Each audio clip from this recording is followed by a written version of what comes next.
We'll just have to wait and see on that one as the second quarter is underway here at Cypress Bay. The Lightning coming out of the gate aggressive. Kamani Douglas is going to muscle his way through as he gets pinballed outside. Kravitskin passes it up top to Anderson. Anderson on a breakaway. Switches arms and gets the foul. And Douglas is not happy about that call. James Cotman coming down the court. Pass it to wide open. David Heyman in the corner. Ricochets off the back. Dobles with a great rebound. He's going to put it up. Banks it in. Tommy Dobles' first points of the night. The reserves showing that they have the capability of keeping up with the South Plantation starters. And here come the Paladins. William kicks it out to the corner. The first three-pointer made of the entire game by South Plantation goes to DeJuan Williamson. Reed as Jermaine Foster has the ball, going to swing it across the court a little high, but Quinteros comes down with it. He's going to work on the inside, pass out to Foster, swings it to Kravitskin, ends up in Tyler's hands. A cross-court pass to Brandon Garcia. A lot of flashy, high-stake passes by the Lightning tonight. Brandon Garcia to Jermaine. 4-3. Got it. Jermaine Foster silencing the doubters with a taped-up hand. Jeremy Lewis handling the ball. Brett Andis almost on him. Now Evan Tice working on Ryan Kerminger. Kerminger tries to make a move, and he'll take a deep three, and he gets it to go from downtown. Western with the three-point. And here comes the Falcons. Allen tries to get it in, almost blocked by Davis. He got air on that one. The basket's still shaking. Davis tries to go in, won't get it. Casado puts it in. Great follow-through effort there by Casado. The Lightning characteristically hold for the last shot, and it looks like they're going to do just that right now as the third quarter will be coming to a close. Jermaine Foster jumps up to snag the pass. Garcia now with the ball. Working on Kravitskin, but an errant pass. And the Lightning are not going to get a shot off before the end of the quarter. Noah Nitkin. And here comes Cypress Bay, deflected by Miami-Dade. Miami-Dade's going to intercept this one. Cypress Bay, number 55, Jonas Perkins will clear it out. Miami-Dade's going to get it. He's got a clear path to the net. He's going to put it in behind Brandon Eason. He got the ball right out of the shotgun and ran in untouched. Ricky Malcolm, the first regular season touchdown for the Cypress Bay Lightning. That is a Chick-fil-A touchdown. So again, only one three-pointer all game, but it's only a 20-point lead. The Lightning are going to win this one. They were up by 34 at one point. Clyman makes a move, passes out to Asante from deep. Nothing but net. Gracier Asante, a deep three. And that, if the game wasn't sealed already, then I don't know what it is. The Lightning are going to take this one. We call that the icing on the cake there as Trusky pulls it down. And it sure tastes good. Here comes Guimaraes coming down the court. He's going to try to get something off. Coast to coast, up and over, can't get it. Trusky tries to tip it in, but he can't set his feet. Canizares coming down, makes a move from deep, and can't make another three-pointer. The definition of South Plantation's night is their lack of shooting from the three-point line. They have not been able to make anything, only making one three-pointer. And the clock will wind down on this one. There is no shot clock in high school basketball, so Luis Guimaraes just needs to hold on to the ball. But he doesn't. It's poked away, and it looks like they're going to be able to close the deficit just a little bit. As they do, it looks like the final score is going to be 69-48, Lightning victory. And this one is over at Cypress Bay. The Lightning with a dominant 69-46 win. Brandon Garcia, the leading scorer for the Lightning tonight, racking up a total of 14 points. The boys basketball team faced the top-ranked Piper Bengals for the district title on February 10th. The Lightning jumped to an early lead behind excellent shooting from beyond the arc, giving Cypress Bay a 27-15 lead at the half. Cypress Bay was looking for revenge against Western in the district semifinals. However, the Lightning continued to move the ball well and held on to the lead through the rest of the game as Cypress Bay took this game 52-44. The Lightning play in the district finals on February 10th.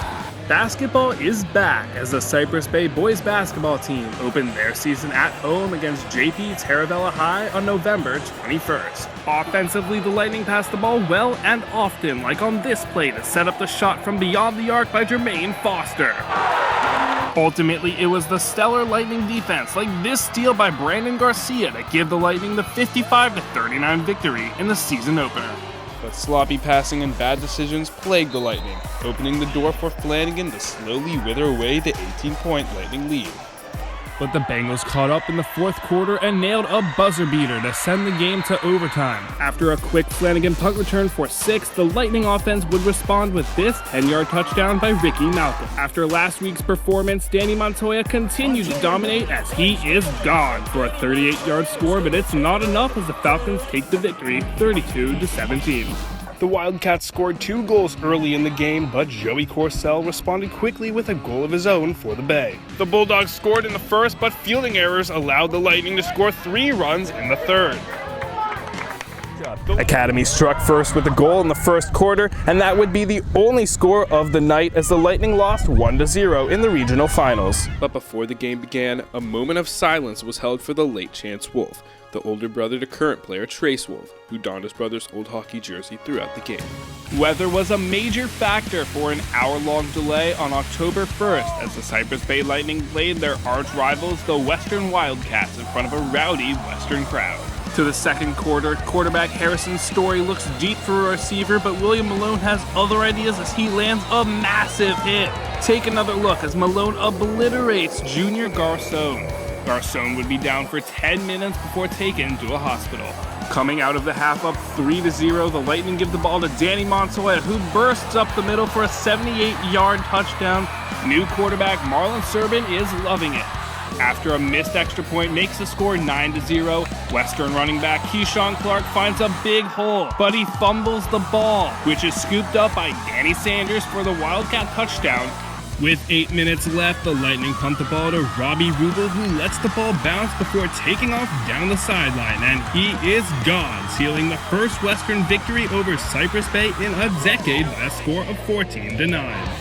3 minutes left, Rosenzweig sealed the victory for the Lightning as Cypress Bay moved into first place in the district with a 6-0 victory. The Lightning have now won 8 of their past 10 games to take on Coral Springs on January 26th. The undefeated Norcross Blue Devils hosted conference rival the Lakeside Vikings in the Blue Devils homecoming game on October 14th. During Pink for Breast Cancer Awareness Month, the Blue Devils found the end zone first with this 13-yard pass to Roy Holloman Jr. for his only reception of the game to put them up 7-0. The boys basketball team has been on fire as they have won back-to-back home games against Pembroke Pines Charter and Coconut Creek. But before that, they traveled to Cooper City to take on the Cowboys, and I had to check out all the action. While most team seasons at Cypress Bay have already begun, the boys basketball team had their first game on November 21st, and I was so excited I had to see all the action myself. As a huge NFL fan, I'm still mad at the Chargers for switching cities, and I had to speak my mind in this week's In My Opinion. The team's next game is at Gulliver High on December 3rd. Meanwhile, the hockey team was looking for their first win in 6 games on November 20th, and Reed was there with the coverage. The team now has a 7-game winning streak. Speaking of winning, the girls basketball team has won all but 2 games this season, and they hope to keep it that way as they faced off against Pembroke Pines Charter, and Nicole was there with the coverage. Good teammates usually treat each other like family, but for 2 players on the Cypress Bay basketball team, family has a more literal meaning. Here's Karina with the story. When most people think of sports, they think of sports with goals or bases, but Alex caught up with one kid who does a different type of sport. Boys lacrosse and both water polo teams had games this past week, but none of them could get the win. The boys lacrosse team played Western in a game that was originally rained out from February 22nd, and I couldn't miss all the action. When Cypress Bay played Western on January 19th, over 20 cops were needed to keep order, and Karina looked into how the infamous rivalry has developed over the years.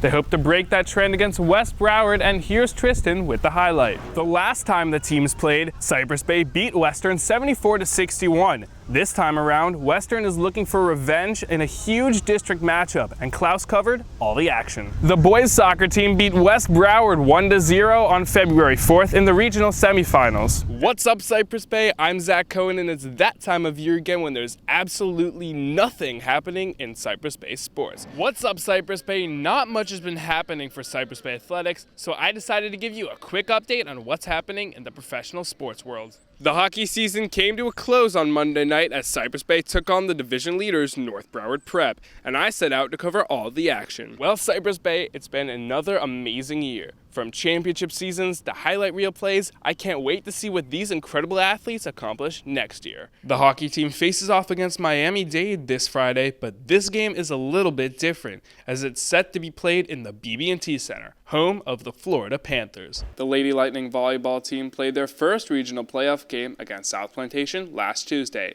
so I decided to take my talents to the game to get the full report. The boys soccer team was undefeated going into their match against South Plantation last Thursday, and to see if they remained perfect, our own Jose Cabrera was there with the coverage. The San Diego Chargers sent long-expected shockwaves through the sports world when they announced they're moving to Los Angeles, and in my opinion, that's a terrible decision. I'm Zach Cohen alongside Reed Kovitz, and today we'll be talking about a possible expansion for the college football playoffs, and if players that have taken performance-enhancing drugs, if they should be allowed in the Baseball Hall of Fame. But first, Reed, the NFL Pro Bowl was last weekend, and is it time for it to go? What's up, Cypress Bay? I'm Zach Cohen, and here's what's happening in the world of sports.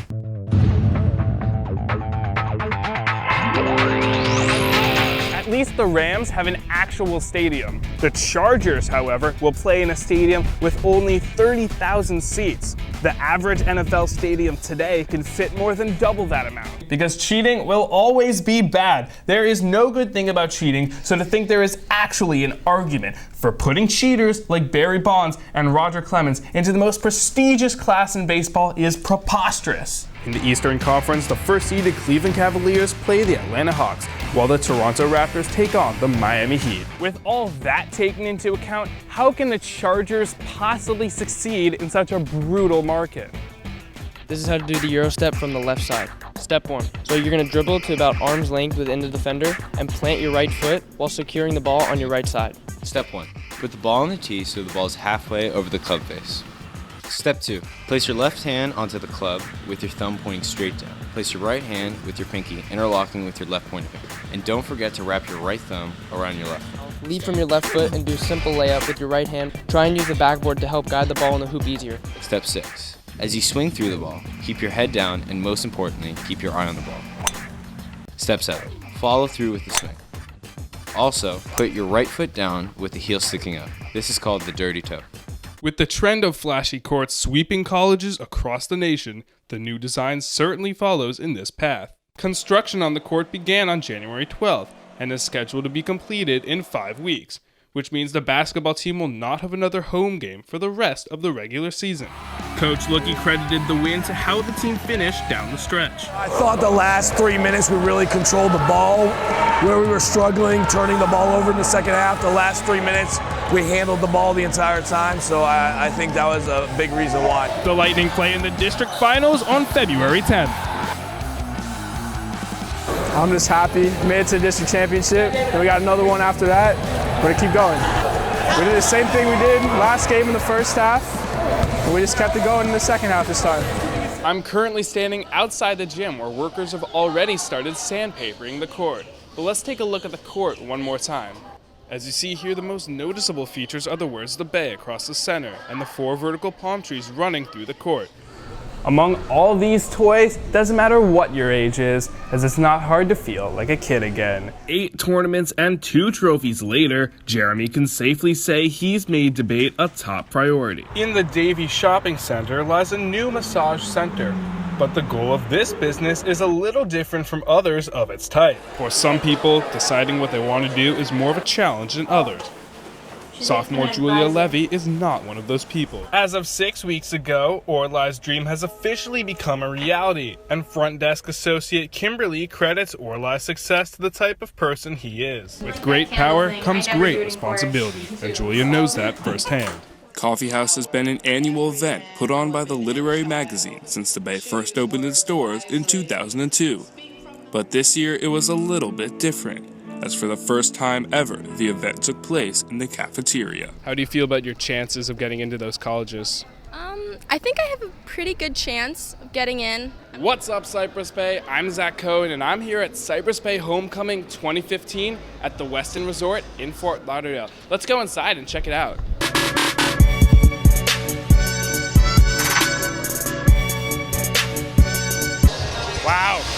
This place is electric right now. Let's go see what some people think of it. Have you been on the dance floor at all? I've been dancing hard. Not really. No? Yeah, me neither. Hey, I got all the dance moves. Come on, look at me. Everything I've learned was from him. Hey, when am I not gonna be on the dance floor? Of course, yeah. Look at the moves. Look at these moves right now. Yeah. Do you know the closest planet to the sun? The moon. Mercury, actually. Okay, yeah, Pluto's the last one, isn't it? Pluto's actually not a planet. Yeah. This is a new thing. They just did that. Wow, Alec Marsh and Drew Marsh. I love it. I love bringing people together. Have you gentlemen ever met before? No. Well, that's awesome. You two get acquainted. I'm Zach Cohen. I'm Zach Cohen. I'm Zach Cohen. Zach Cohen, CB TV. Zach Cohen, CB TV. Zach Cohen, CB TV. Zach Cohen, CB TV. Zach Cohen, CB TV. Zach Cohen, CB TV. I'm Zach Cohen, CB TV. I'm Zach Cohen, CB TV. I'm Zach Cohen, CB TV. I'm Zach Cohen, CBTV Sports. For CBTV Sports, I'm Zach Cohen. For CBTV Sports, I'm Zach Cohen. For CBTV Sports, I'm Zach Cohen. For CBTV Sports, I'm Zach Cohen. For CBTV Sports, I'm Zach Cohen. I'm Zach Cohen, CBTV Sports. For CBTV Sports, I'm Zach Cohen. For CBTV Sports, I'm Zach Cohen. I'm Zach Cohen, CBTV Sports. I'm Zach Cohen, CBTV Sports. For CBTV Sports, I'm Zach Cohen.